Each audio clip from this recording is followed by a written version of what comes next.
Within the eerie confines of slave-breeding farms, horrible atrocities occurred throughout history. What bizarre forms of discipline were used at these facilities then? We'll discuss the most horrible penalties imposed out to anybody caught in the web of slave breeding in this video. Now let's get going.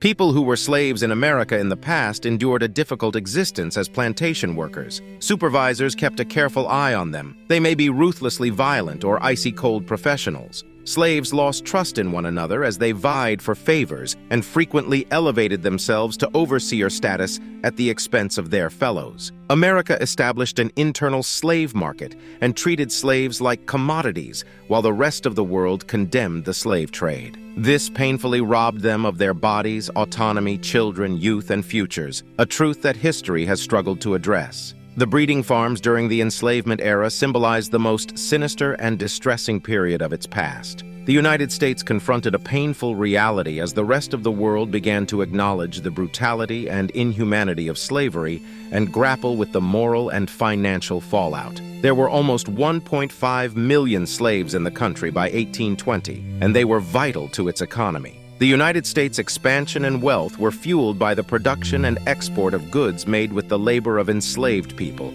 including rice, sugar, cotton, and tobacco. The nation was unable to alter its direction despite the global uproar against the slave trade. Plantation owners then devised a chilling remedy. They started breeding their own slaves. Throughout the antebellum era, this internal market guaranteed the economy's sustained strength. In just 40 years, the initial population of enslaved persons, roughly 1.5 million, rose to an astounding 4 million. We called it breeding slaves. In order to produce more enslaved people, large plantations were established in Maryland and Virginia. This was done to guarantee that the Deep South would always have a supply of enslaved people. However, how did this appalling habit start? Internal slave breeding was made possible at the time by legal complexities in the United States. While Christian organizations and individuals like William Wilberforce fought to abolish slavery in the British Parliament, a pivotal year was 1807. The Atlantic slave trade was essentially abolished with the passage of the Slave Trade Act. This was a significant advancement in the effort to end the appalling treatment of slaves.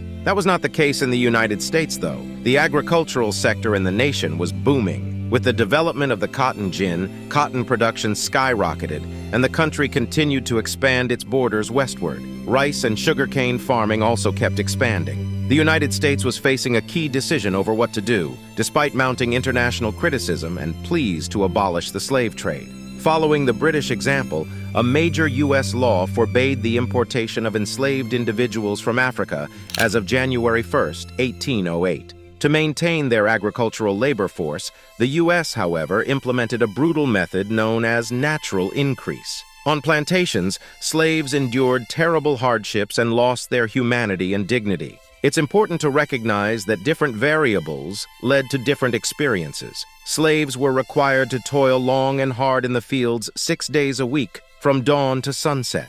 They frequently received insufficient food, and the food they did receive was frequently insufficient to sustain their nutritional needs. For those who were enslaved on smaller farms that were fighting for survival, it was particularly difficult. They were frequently hungry.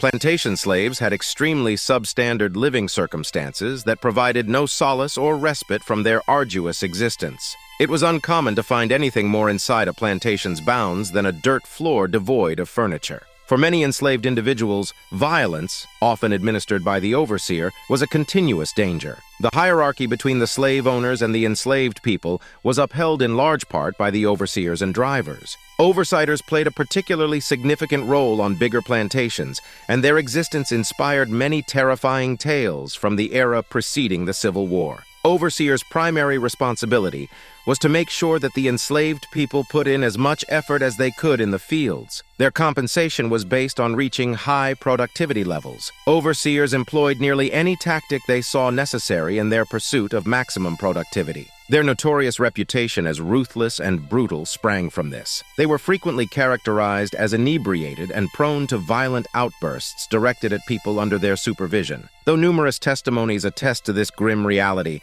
the reality is a little more nuanced. The supervisors were overburdened with demands and stuck in an unfeasible position. They were compelled to act in ways that were detrimental to the enslaved people because they were a part of an oppressive system. This illustrates the complexity of their position within the plantation system, even though it does not justify their acts. The plantation owners or masters were motivated to keep their workforces happy while optimizing their earnings. But how could this have happened? How could a group of people who worked in slavery, enduring backbreaking labor and going without enough food to eat, possibly find happiness? When they were deprived of their independence and identity, how could they be inspired to put in more effort? The overseers themselves were a heterogeneous group of persons with a range of skills and dispositions. Some aspired to become leaders and eventually start their own plantations. They were the sons of plantation owners. The majority of overseers were semi-professional managers with comparable goals in mind. Then there were those who, driven by desperation and oppression, turned to violence and cruelty in order to maintain their position. It was uncommon for overseers to hold their position for longer than a few years, regardless of their experience. Paradoxically, there was a limit to the amount of cruelty that could be inflicted inside a system that routinely dehumanized people. The plantation owners did not view enslaved people as fellow humans, but rather as priceless assets. An overseer would be promptly dismissed by the owner if they mistreated the workers. Nonetheless, the employment of drivers introduced a disconcerting element to the intricate system of enslavement. The duties of an overseer and a driver were identical, but there was one terrible distinction. The driver was a slave. Yes, that is true, this unpleasant fact. On American antebellum farms, masters frequently selected a slave from within their own group and granted them dominion over other slaves. This led to a very unsettling state of affairs between the master and the slave. On the one hand, a master might guarantee a driver better treatment if the driver increases the productivity of the other enslaved laborers. The other slaves did not, however, automatically trust the driver just because he was the master's favorite. A driver was entrusted with unthinkable tasks and obligations that called for extraordinary skill. How a driver might seek to please the master and still be respected by other slaves is still a mystery. It is well known that other slaves did not always like the drivers. Records, however, also indicate that drivers had greater popularity and held their positions longer than overseers. Drivers were better at managing plantations than overseers, despite the seemingly difficult nature of their work. It's crucial to remember that this does not imply that the other slaves were not angry with the driver. However, owners favored a driver's skill over the capricious overseers, and enslaved people started to believe that they could have a driver to partly ameliorate their situation. The horrific reality and savagery of forced mating are vividly described in the testimonies of those who were enslaved prior to the Civil War. Slave masters, their sons, and occasionally overseers were frequently responsible for assaults, rapes, and forced partnerships. Unsettlingly, forced reproduction and arranged marriages were purposefully increased in order to increase the number of slaves. Renowned scholar Edward Franklin Fraser correctly stated that blacks were treated like livestock, with breeding methods strictly regulated. In the accounts of enslaved individuals such as Maggie Stenhouse, an unsettling custom known as Stockman appears throughout the era of slavery. Before being placed in rooms with women that the plantation owners wished to become pregnant, these enslaved men were examined, tested, and handled like animals. The proprietors of the plantations began to treat the people they had enslaved as cattle, selecting certain men just for the purpose of breeding, and treating women as nothing more than breeders. The power enslaved women possessed over their own bodies was taken away from them by their status as breeders. In order to continue producing more enslaved children in the future, they were coerced into having intercourse and were not permitted to decline.